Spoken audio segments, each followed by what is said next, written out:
साथियों, आप सभी को अवगत कराना है, आज का जो हमारा ये ज्ञापन है, ये महानगर देहरादून के नेतृत्व में देहरादून में जो अवैध मजारें जिस प्रकार से ध्वस्त की जा रही है, उसके सिलसिले में जिलाधिकारी महोदय को दिया जा रहा है।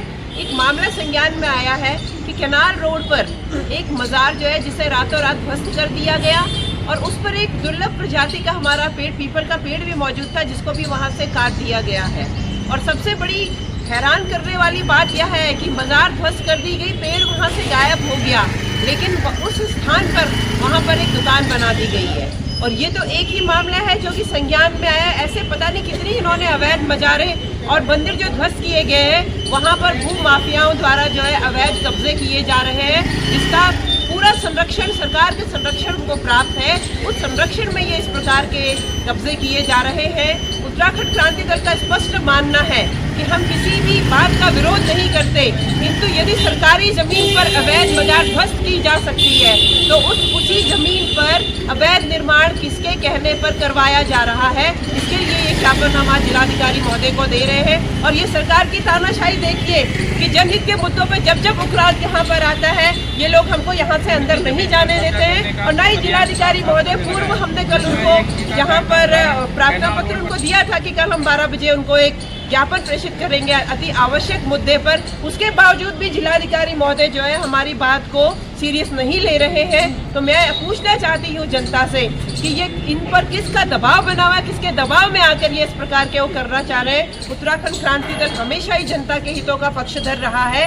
और अभी हमारे बीच में जिलाधिकारी महोदय, लगता है उन्हें समय नहीं है, सिटी मजिस्ट्रेट महोदय हमारे बीच में आ गए हैं, उनसे हम वार्ता करेंगे इस सिलसिले में। लेकिन सरकार के लोग, भारतीय जनता पार्टी के लोग गलत बैनामा कराकर इन मजारों की जो अभियान, जो मजारों की जो भूमि मुक्त हो रही है, उस पर कब्जा करने लगे हैं। जीता जाता उदाहरण ये केनाल रोड का सामने है, जिसमें हमने साक्ष्य देकर यहाँ पर बताया है जिला प्रशासन को कि ये पुराने फोटोग्राफ हैं, मजार के फोटो दे दिए हैं, पेड़ के फोटो दे दिए हैं, और वर्तमान में आप जाकर देख लिए स्थिति क्या है। तो ये भारतीय जनता पार्टी का जो अभियान है, केवल कार्यकर्ताओं के लिए जमीन हथियाओ, कब्जा कराओ वाला अभियान नहीं होना चाहिए। उत्तराखंड के वक्फ बोर्ड को, जो उत्तराखंड के अंदर हमारी वक्फ की संपत्तियां हैं, उन पर किसी कीमत पर कोई कब्जा न करे, इसके लिए उन्हें व्यवस्था सुनिश्चित करनी होगी। यदि अगर इस प्रकार के कब्जे उन्होंने भविष्य में किए तो हम वक्फ बोर्ड को भी घेरेंगे और पूरी जिला प्रशासन को भी घेरेंगे कि इस प्रकार के कृत्य वो करेंगे। देखिए, आज सबसे पहले मैं अपने देश की फौज को बधाई देना चाहता हूं कि जो पाक ऑक्युपाइड कश्मीर है उसे मुक्त करने के लिए आज रात को अभियान छेड़ा गया है। भारत सरकार द्वारा निर्देशित एक आक्रमण पाकिस्तान के ऊपर किया गया है और जो हमारे निर्दोष भाइयों को, हिंदू भाइयों को, उनकी जो नृशंस हत्या की गई थी पहलगाम में, उसका जो बदला बहुप्रतीक्षित था वो भी आज से शुरू हो गया है।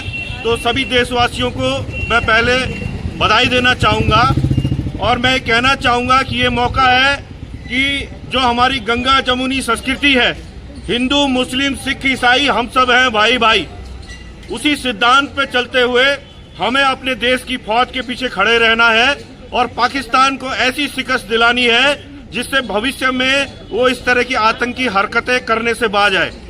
एक तो ये बात है। दूसरा मैं कहना चाहता हूं कि एक तरफ हम पाकिस्तान का जो अवैध कब्जा है उसे हटाने की कोशिश कर रहे हैं, दूसरी ओर जो भाजपा की ये प्रदेश सरकार है, उसके जो नुमाइंदे हैं, पुष्कर सिंह धामी जी मुख्यमंत्री के नेतृत्व में एक तरफ भारत की सेना पाकिस्तान का अवैध कब्जा छुड़वा रही है और यहाँ भाजपाई, क्योंकि सारे देश का ध्यान भारत पाकिस्तान वार की तरफ है, यहाँ पर जो वक्फ की संपत्तियां हैं, मजारे हैं, उनको तोड़कर सरकार के कब्जे में नहीं, भाजपा ही इन पर कब्जा कर रहे हैं। तो हम ऐसा होने नहीं देंगे।